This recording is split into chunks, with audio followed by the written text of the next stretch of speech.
¿Qué es la inversión? La inversión tiene como objetivo producir nuevos bienes para la sociedad. Consiste en el hecho de que cualquier cantidad de dinero invertida actualmente se traducirá en una cantidad mayor en un futuro, mejorando la calidad de vida y por lo tanto el crecimiento económico del país. Los países con un nivel elevado de inversión tienen una mejor perspectiva de su desarrollo a largo plazo.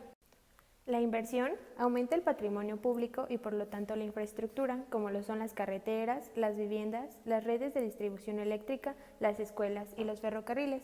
Mientras más desarrollada sea la infraestructura de un país, se espera que su capacidad productiva sea mayor.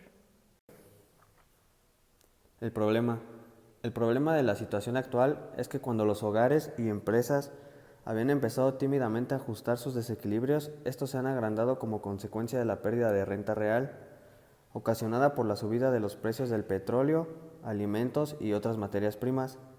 Tengamos en cuenta que si estos precios se mantuvieran, los hogares y empresas habrían acumulado una pérdida de renta real por un importe equivalente al 3% del Producto Interno Bruto, lo que quiere decir que tendrían que reducir su consumo e inversión por esa cuantía para liberar recursos con los que pagar el aumento de la factura del petróleo y materias primas.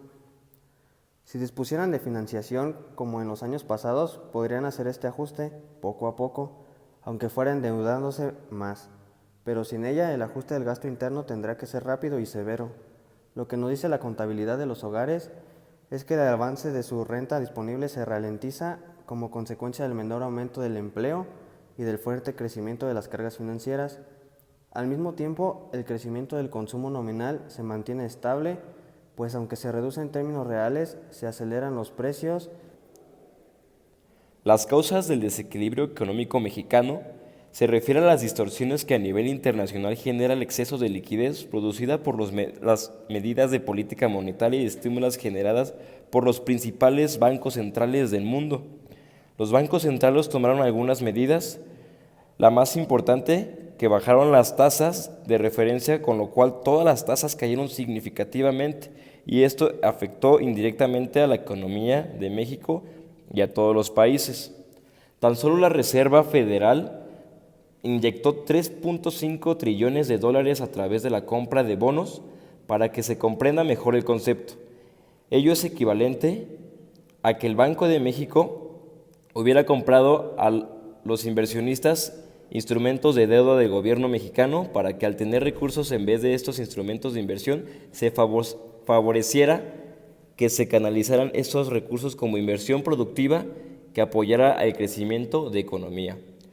Otro fenómeno asociado que podemos observar puntualmente en el caso de México fue que la reducción de tasas mundiales implicó para la mayoría de los gobiernos una disminución de los intereses a pagar sus deudas, pero en muchos casos, más que aprovechar esta circunstancia para disminuir las presiones fiscales, fue motivo para incrementar el nivel de endeudamiento, en parte también para mantener los incentivos de economía. Finalmente, se resaltó que buena parte de los incentivos creados por los bancos centrales no se tradujeron en inversión productiva.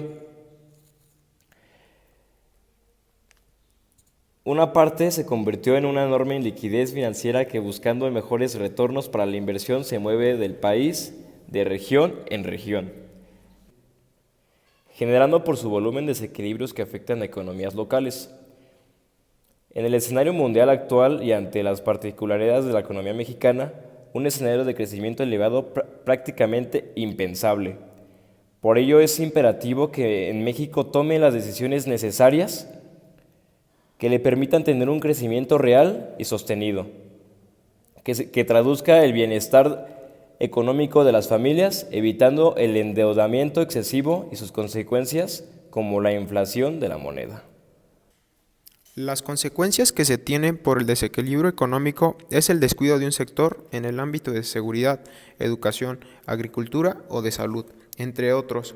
Esto se debe al aumento de inversión en un rubro y la escasez en los otros o disminución de recursos para los otros rubros. Por lo tanto, se presenta un desequilibrio al no haber una inversión equilibrada y por lo tanto la consecuencia que se da es el poco desarrollo en estos sectores, logrando una escasez y disminución del producto como crecimiento de estos. Para tener una buena inversión es importante tener varias opciones en las cuales poder invertir, lo cual se debe hacer una búsqueda extensa para poder elegir las opciones que mejor convengan al país, pero también individualmente. Con ello se debe buscar un especialista el cual nos brinde conocimiento sobre los temas de cada uno de los detalles de la inversión, para poder tener una mayor seguridad al destinar el valor ideal para cada tipo de inversión. Tener un objetivo es importante, ya que se debe invertir en algo eficiente, ya que será reflejado en el desarrollo del país y con ello poder tener una sociedad con mayor estabilidad económica y educación. Es importante ahorrar en las cosas pequeñas. Este área se refiere más individualmente, ya que es importante que cada persona visualice sus compras pequeñas, ya que a largo plazo pueden resultar gastos grandes e innecesarios. Es importante invertir dinero extra,